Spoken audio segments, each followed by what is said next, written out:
This is Slipknot.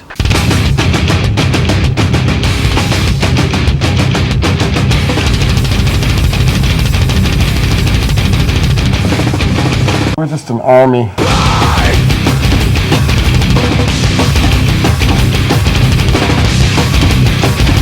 Hi, Mom, look at me. Here comes the pain!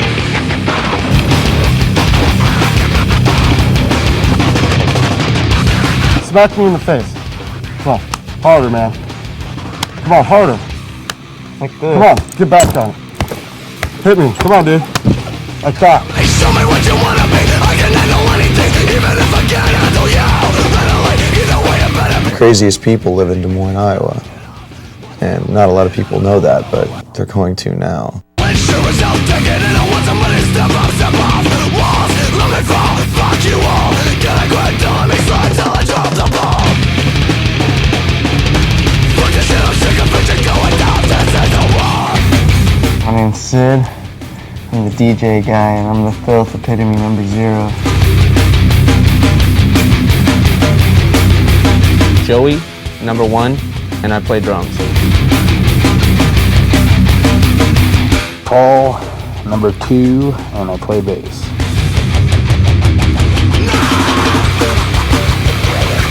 Chris, #3, percussion.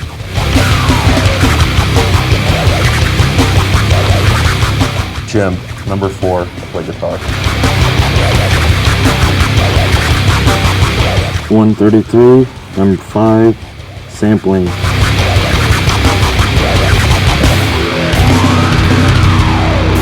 Clown, #6, percussion.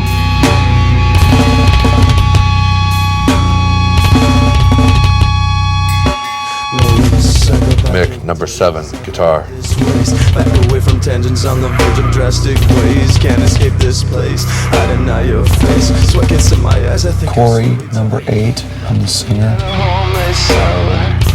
Put me in a hole for shelter. Someone hear me, please. All I see is hate. I can hardly breathe and I can only take it. Hands on my face over. We wear the mask because we're nobody. We're just a nameless entity. And the best way for us to portray the music is not being about where we came from. It's about being about the music that we want to do. When we perform our art as a group, as a cult, that we would remain, faceless by putting on some things that just changed our entities all together. In the beginning, it was kind of a cool idea, and after a while, it just developed into let's let the music speak for itself, and let's let people see what the music does to us inside. So we thought we'd take it to the next level. One guy showed up, put one on, and the ideas just got sicker and sicker. Everybody came up with their own thing, and we just ran with it. The whole band makes it work. It's a family that way. I kind of get out of my gourd. I don't know. I don't think very properly when I got it on. It's a different outlook and it's a different persona for each one of us. Just basically represents everything that I hate inside. And maybe it would be a little bit different if we weren't wearing the mask, but we'd definitely be able to throw it down just as much if we weren't wearing it.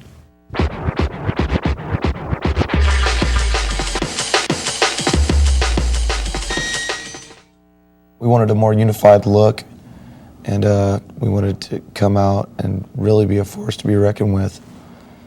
So we all started wearing the coveralls with the barcodes. And to be in an army together as a band and a family. Basically making fun of the fact that a lot of today's music is a product. It's bought and sold, and basically it's here today, gone tomorrow. It's our kind of mockery towards that whole thing. Everybody fell into a number. Everybody has their reasons. I was walking through a rendering plant one night. My friend works there, and I thought 1, 2, 3. The #8's been in my life since I was a kid. Me and Balls are pissing shit. His is a piece of shit. Or I am the shit, I don't know. So I'm like, the drums, and that kind of is where it starts, sometimes, so that's where the 1 comes in.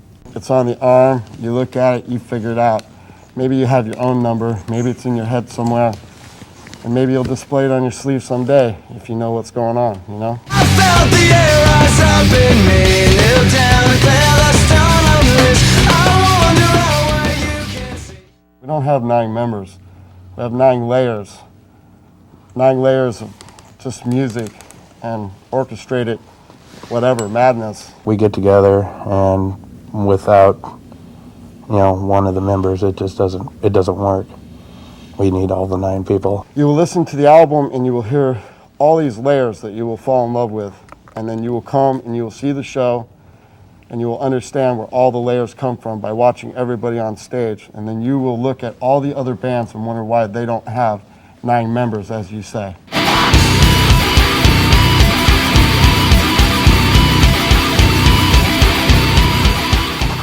We are bringing something very fresh, new, and inventive to the world of heavy, metal. Driving. Real. Mind-rendering, fucking tattered and torn experience. In your face. Ferocious insanity. Brutal. It can be beautiful, it can be sick, it can be disgusting. Pissed. Angry. I'm not about being fucking responsible in this band. No one fucking is. We're responsible with ourselves and we're responsible to our fans. But we don't want to fucking send out a positive message or this is the way you need to fucking live your life or this is the way you need to fucking do things because this is fucking heavy, aggressive, pissed off fucking music and it doesn't need to be responsible and I'm not going to fucking be responsible because it's not supposed to be like that. Did you never give a damn in the first place? Maybe it's time you where the tables turn. Cause in the interest of all involved, I got the problem solved. And the verdict's just guilty. When you're growing up, you have to go through a lot of shit, man. Childhood is a bitch. Sometimes it goes good, sometimes it doesn't. For a lot of us, it didn't. So you draw from that, you draw from, having to deal with a lot of ignorant fucking people that walk the planet. You have to draw from the ignorant shit that happens to you from, people that want to hold you down and, repress you in a way. That's where the anger comes from, that's where the aggression comes from, and that's where the catharsis comes from. When we can take all that and keep it inside ourselves, and when we play our music, that's what hits you. That's what comes at you, 1,000 miles an hour, And we're not out doing anything destructive or blowing up buildings or any shit like that. This is our catharsis. This is our therapy for us, This is our expression. This is our art. This is our life. And we keep it that way, and we keep ourselves sane by the insanity that we put in the music.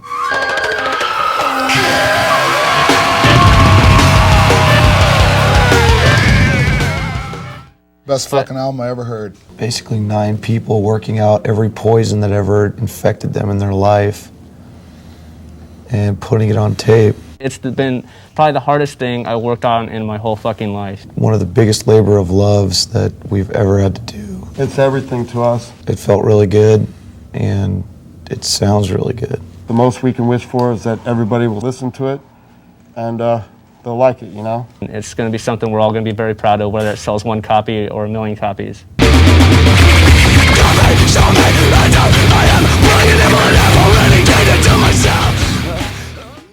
We were basically a bunch of people that were in bands that we felt like we were kind of pulling behind each other, And we all had the same dream. We kind of came together and formed a supergroup, which we all like to call it because we were in bands before. Some people hated the bands they were in. It seemed like everybody was attracted to each other. We all knew who we were. When it was time, we all branched off from our bullshit, came together, and we developed Slipknot. Definitely the 9 best, craziest, and most insane musicians in the state of Iowa. Probably in the Midwest.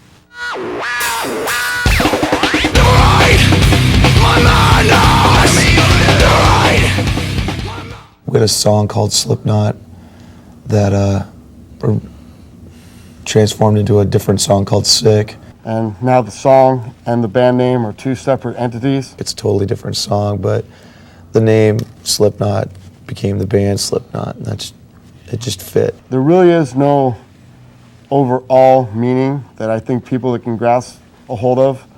There is for us, and I think as the band goes on, maybe, it will develop into their lives that way like it is for us, if that makes any sense at all.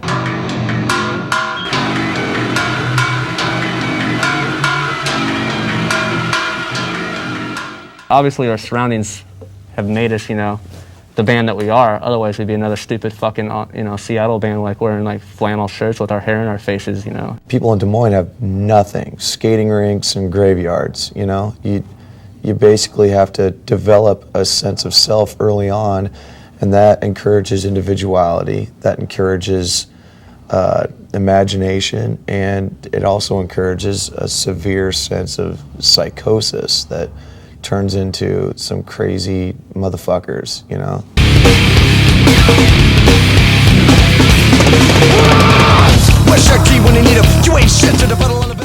There's so many ideas, and that's the great thing about having 9 people in this band. A lot of people bring a lot of different things to the table. Mick here, he'll be out, maybe eating pizza.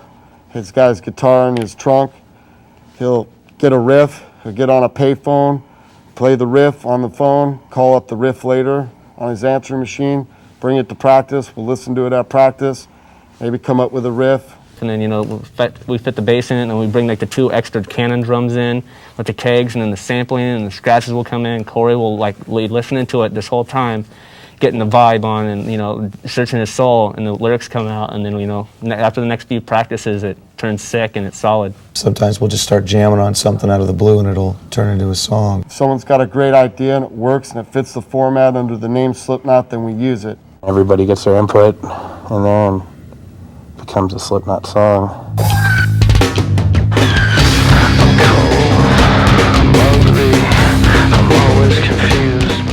It's crazy. It's absolutely everything you need to live. Just imagine a sonic assault on all your senses. You can expect everything and anything. It's hard to explain, but it's sick to see. There's so many stories. We were off stage, it was in Minneapolis, and we were going back on to do 2 more songs, like an encore.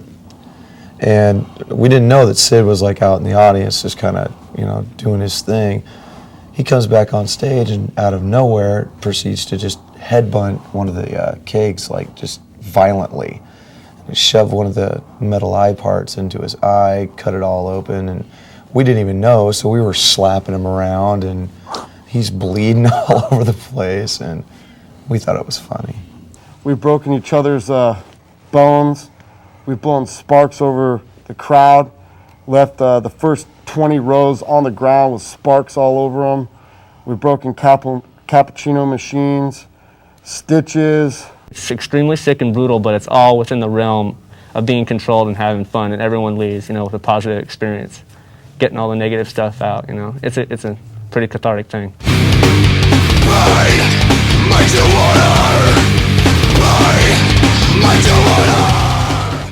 It's an honor that I can't ever even explain. You know, it's our first major tour, and we're going out with some of the bands that we, you know, grew up listening to. Black Sabbath is one of our all-time favorite bands. It's big, it's huge. It's crazy to us.